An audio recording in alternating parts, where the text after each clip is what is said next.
Gaza और Israel के बीच लगातार युद्ध जारी है और युद्ध विराम के प्रयासों के बीच गाजा में इजरायली हमलों में शनिवार को 72 लोग मारे गए हैं, जिनमें से 12 लोग गाजा सिटी में फिलिस्तीन स्टेडियम के नजदीक बने शरणार्थी शिविर में मारे गए हैं, जहां पर बेघर होने के बाद ये लोग रह रहे थे।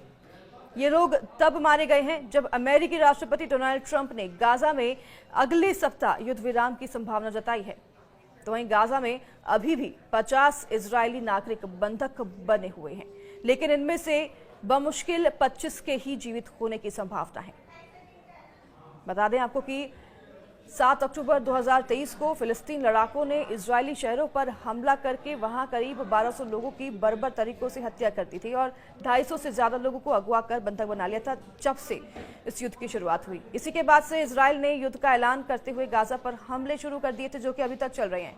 इजरायली हमलों में अभी तक 56,000 से ज्यादा फिलिस्तीन मारे जा चुके हैं और गाजा की ज्यादातर इमारतें बमबारी में ध्वस्त हो चुकी है, यानी कि गाजा पूरी तरीके से नष्ट होने की कगार पर है।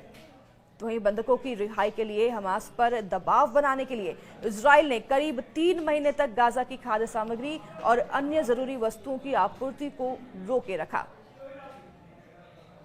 यानी कि 25 इजरायली नागरिक जो कि बंधक हैं, ये संभावना है जिसमें से 25 जो हैं बताए जा रहे हैं वो जीवित नहीं है, यानी कि 50 बंधक नागरिकों में 25 जीवित होने संभावना है, जिसके लिए अभी तक 56,000 से ज्यादा लोगों की मौत हो गई है इजरायली हमले में। इजराइल लगातार हमले कर रहा है, तो आप ये आंकड़े समझ सकते हैं। 25 इजरायली नागरिकों के सामने 56,000 फिलिस्तीन। गाजा में इजरायली सेना द्वारा लगातार जो है इमदादी रसद और लगातार रोके जाने से वहां के खाने और पानी की जबरदस्त किल्लत हो गई है। हर तरह के सोर्सेज जो हैं इजराइल ने बंद कर दिए हैं, जिससे कि किसी भी तरह का खाना गाजा में नहीं पहुंच पा रहा है और इसका सबसे बुरा असर मासूम बच्चों पर पड़ रहा है, जो लगातार कुपोषण का शिकार हो रहे हैं।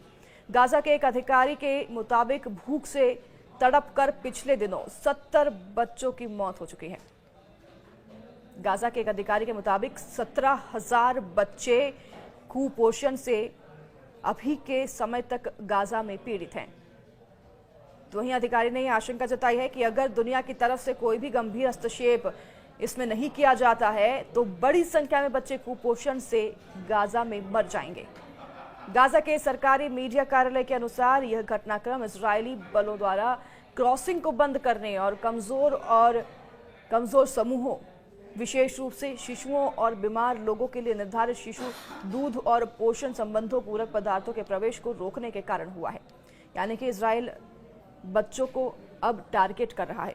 इसमें यह भी कहा गया है कि यह व्यवहार युद्ध अपराध और मानवता के खिलाफ अपराध है और यह इजरायली कब्जे को अंतर्राष्ट्रीय मानवीय कानून और जिनेवा सम्मेलनों के घोर उल्लंघन में नागरिकों, विशेष रूप से बच्चों को खत्म करने के लिए एक हथियार के रूप में जानबूझकर भूखमरी का उपयोग करने का खुलासा करता है।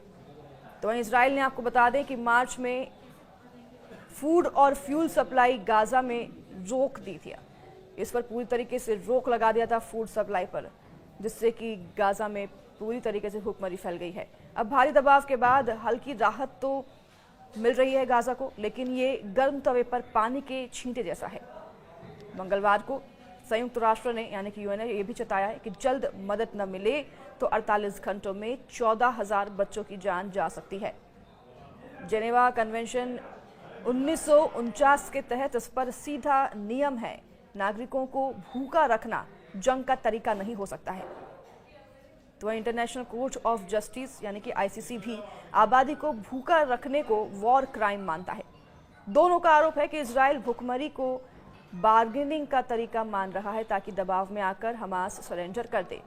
तो वहीं इजरायली हमलों में अभी तक ये जानकारी आपको दें कि 56,000 से ज्यादा फिलिस्तीन मारे जा चुके हैं और गाजा की ज्यादातर इमारतें बमबारी में ध्वस्त हुई हैं। साथ ही बंधकों की रिहाई के लिए हमास पर दबाव बनाने के लिए इजराइल ने करीब 3 महीने से गाजा में किसी भी तरह की फूड सप्लाई पर रोक लगा दी है।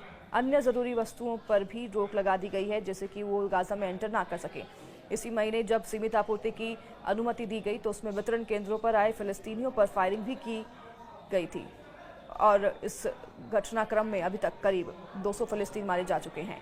तो वहीं इस भूखमरी के कारण सबसे ज्यादा बच्चों के मौत के आंकड़े सामने आ रहे हैं।